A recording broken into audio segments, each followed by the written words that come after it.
Chapter 21.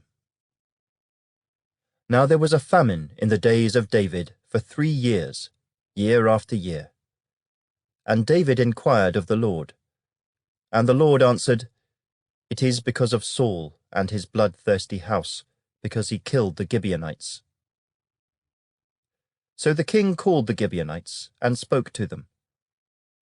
Now the Gibeonites were not of the children of Israel, but of the remnant of the Amorites.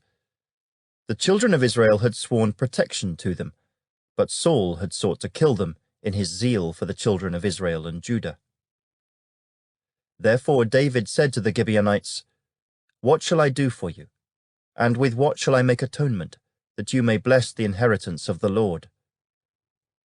And the Gibeonites said to him, "We will have no silver or gold from Saul or from his house, nor shall you kill any man in Israel for us." So he said, "Whatever you say I will do for you."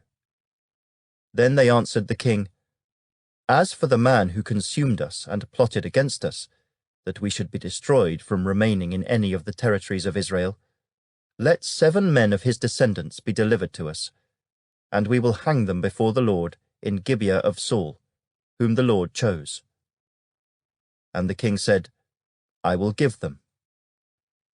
But the king spared Mephibosheth, the son of Jonathan, the son of Saul, because of the Lord's oath that was between them, between David and Jonathan, the son of Saul. So the king took Armoni and Mephibosheth, the 2 sons of Rizpah, the daughter of Aiah, whom she bore to Saul, and the 5 sons of Michal, the daughter of Saul, whom she brought up for Adriel, the son of Barzillai the Maholathite. And he delivered them into the hands of the Gibeonites, and they hanged them on the hill before the Lord. So they fell, all 7 together, and were put to death in the days of harvest, in the first days, in the beginning of barley harvest. Now Rizpah, the daughter of Aiah, took sackcloth and spread it for herself on the rock, from the beginning of harvest until the late rains poured on them from heaven. And she did not allow the birds of the air to rest on them by day, nor the beasts of the field by night. And David was told what Rizpah, the daughter of Aiah, the concubine of Saul, had done. Then David went and took the bones of Saul and the bones of Jonathan his son from the men of Jabesh-Gilead, who had stolen them from the street of Beth-shan, where the Philistines had hung them up, after the Philistines had struck down Saul in Gilboa. So he brought up the bones of Saul and the bones of Jonathan his son from there. And they gathered the bones of those who had been hanged.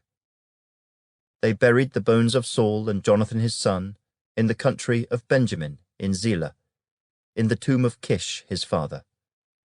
So they performed all that the king commanded. And after that, God heeded the prayer for the land. When the Philistines were at war again with Israel, David and his servants with him went down and fought against the Philistines. And David grew faint. Then Ishbi-Benob, who was one of the sons of the giant, the weight of whose bronze spear was 300 shekels, who was bearing a new sword, thought he could kill David. But Abishai the son of Zeruiah came to his aid, and struck the Philistine and killed him.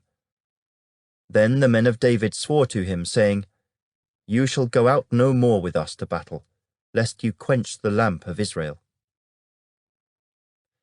Now it happened afterward that there was again a battle with the Philistines at Gob. Then Sibbecai the Hushathite killed Saph, who was one of the sons of the giant. Again there was war at Gob with the Philistines, where Elhanan the son of Jaare-Oregim, the Bethlehemite, killed the brother of Goliath the Gittite, the shaft of whose spear was like a weaver's beam. Yet again there was war at Gath, where there was a man of great stature, who had 6 fingers on each hand and 6 toes on each foot, 24 in number, and he also was born to the giant. So when he defied Israel, Jonathan the son of Shimeah, David's brother, killed him.